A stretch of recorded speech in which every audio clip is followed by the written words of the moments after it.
আসসালামু আলাইকুম প্রিয় দর্শক, আজকে আমি নিজে খুব বেশি কিছু বলবো না। জাতীয় সংসদে আজকে বীর মুক্তিযোদ্ধা অ্যাডভোকেট ফজলুর রহমান সাহেব যে কথা বলেছেন, আমি সেই কথাগুলি আরেকবার উচ্চারণ করতে চাই। আজকে আমি সংসদে ওনার বক্তৃতাটা শুনলাম, প্রায় 15 মিনিট উনি বক্তব্য দেওয়ার কথা, ওনাকে সময় দেওয়া হয়েছিল। মাঝখানে একটু ঝামেলা হয়েছিল, হইচই হয়েছিল, থেমেছিলেন কিছুক্ষণ, পরে উনি আবার বক্তব্য দিয়েছেন। সব মিলে 15 মিনিটে একটু বেশি হয়তো হবে। কিন্তু উনি যে কথাগুলি বলেছিলেন, আমার কাছে এতদিন ধরে মনে হচ্ছিল এই কথাগুলি বলা দরকার। অ্যাডভোকেট ফজলুর রহমান বিভিন্ন সময় কিন্তু বলেছেন মাঝখানে, কিন্তু জাতীয় সংসদে যখন উনি দাঁড়িয়ে এই কথাগুলি বলেন, তখন সেই কথাগুলোর অন্যরকম একটা গুরুত্ব চলে আসে। এবং অ্যাডভোকেট ফজলুর রহমান সাহেব কী বলেছেন, উনি কিন্তু মুক্তিযুদ্ধ নিয়ে কথা বলেছেন। এবং খুব একটা ইন্টারেস্টিং হলো, ওই সময় সংসদে তিনি সভাপতিত্ব করছিলেন স্পিকার হাফিজউদ্দিন আহমেদ, উনিও একজন বীর মুক্তিযোদ্ধা। একজন মুক্তিযোদ্ধাকে উদ্দেশ্য করে আরেকজন মুক্তিযোদ্ধা বক্তব্য দিয়েছেন। মাঝখানে অনেকেই ছিলেন যারা নতুন প্রজন্মের, যারা মুক্তিযুদ্ধের সময় ছোট ছিলেন। ওনারা প্রায়ই বলেন আমরা ওই সময় ছোট ছিলেন, কিন্তু ওই সময়ে একটা পক্ষ যে চিন্তা করত, যে কাজ করত, সেই চিন্তা, সেই আদর্শকে এই ছোটরা আবার ধারণও করতেন। এই ধারণ করতে করতে এখন আবার প্রায় বৃদ্ধ হয়েছেন, তারাও ছিলেন সেখানে। ফজলুর রহমান সাহেবের বক্তব্যগুলো আমি একটু আপনাদেরকে দু একটা কথা শোনাতে চাই।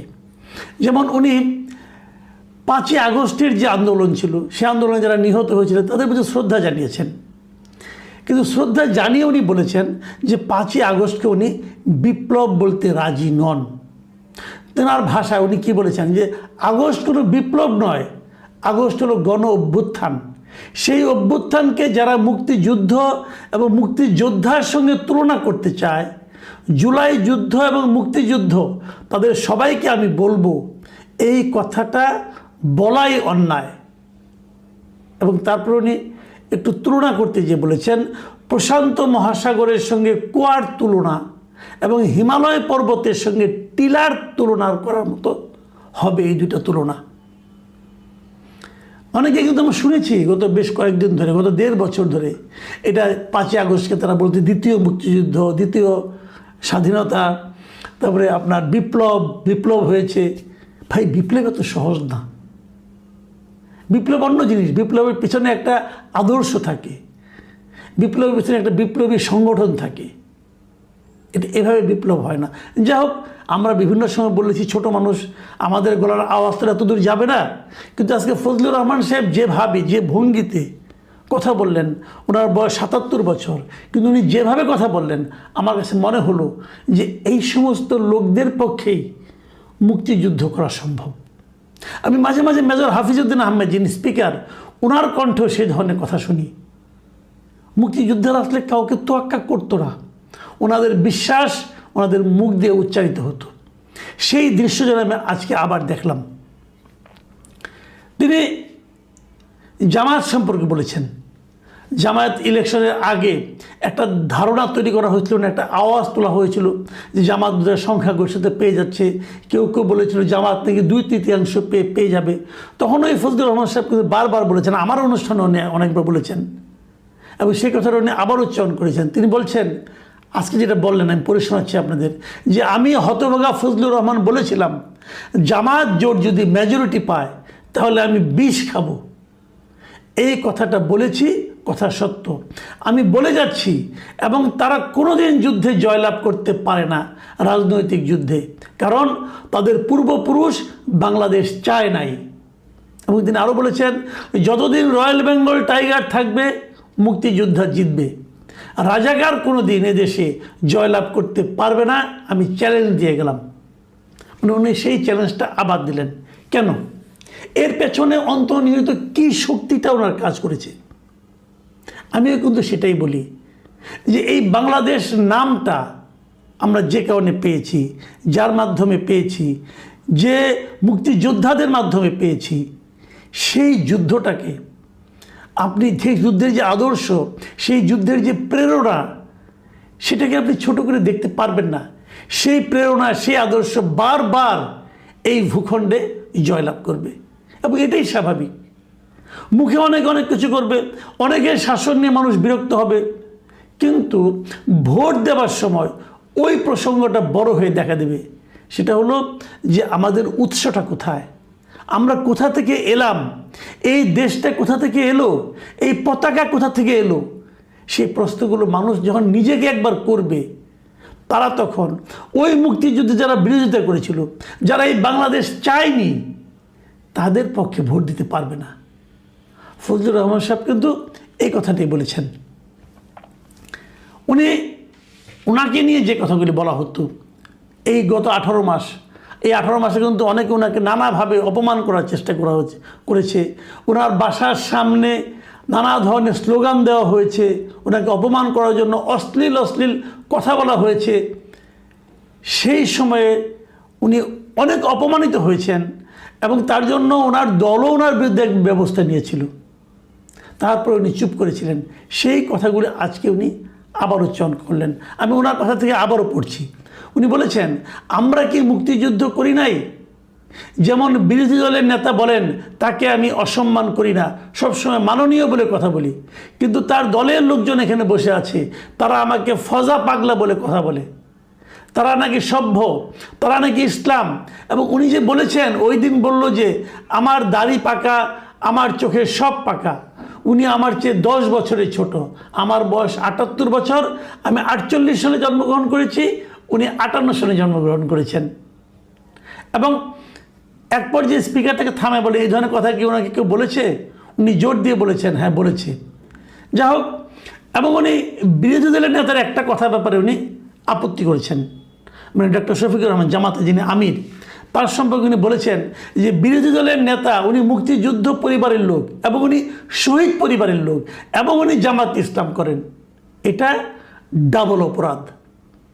মুক্তিযোদ্ধা পরিবারের লোক কেউ জামায়াত করতে পারে না, শহীদ পরিবারের লোক জামায়াত করলে ডাবল অপরাধ করেছেন।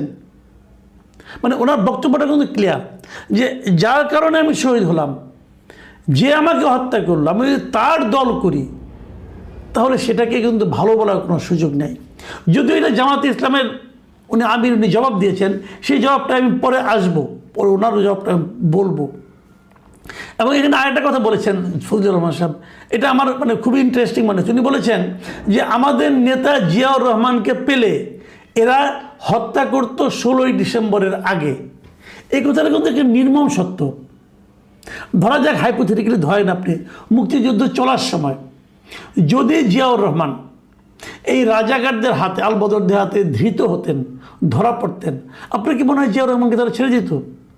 তা মেরে ফেলত। সেই কথাটা যদি ফজলুর রহমান সাহেব বলেন, এর অন্যায়টা কোথায় হলো? উনি এই জাতীয় সংসদে শোক প্রস্তাব নেওয়া হয়েছিল, সেটারও উনি একটু সমালোচনা করেছেন।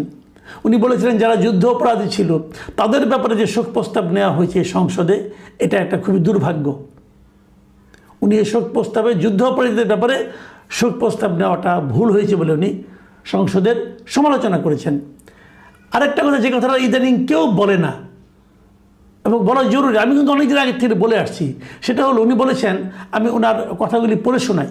উনি বলেছেন পুলিশের ব্যাপারে যে ইনডেমনিটি দেওয়া হয়েছে, 5 আগস্টের পরে যে থানা লুট হয়েছে, পুলিশ হত্যা হয়েছে, তারা তো তখন যুদ্ধ করে নাই, তারা তো নিরপরাধ। এত অস্ত্রগুলো কোথায়? 5 আগস্টের পরে যে ঘটনাগুলো হয়েছে সেগুলো তো কোনো আইনে ইনডেমনিটি পাওয়ার কথা না, সেটার জন্য তদন্ত হওয়া উচিত।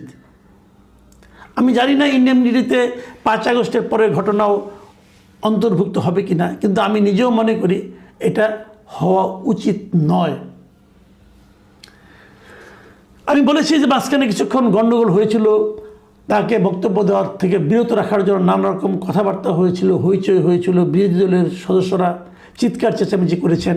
তখন একটা কথা কিন্তু স্পিকার বলেছেন, সেই কথাটাও আমি মনে করি আপনাদের আমি বলবো, কিন্তু তার আগে আমি বরং শফিকুর রহমান সাহেব কী বলেছেন, জবাবটা দিয়েছেন, সেটা আমি একটু উল্লেখ করব।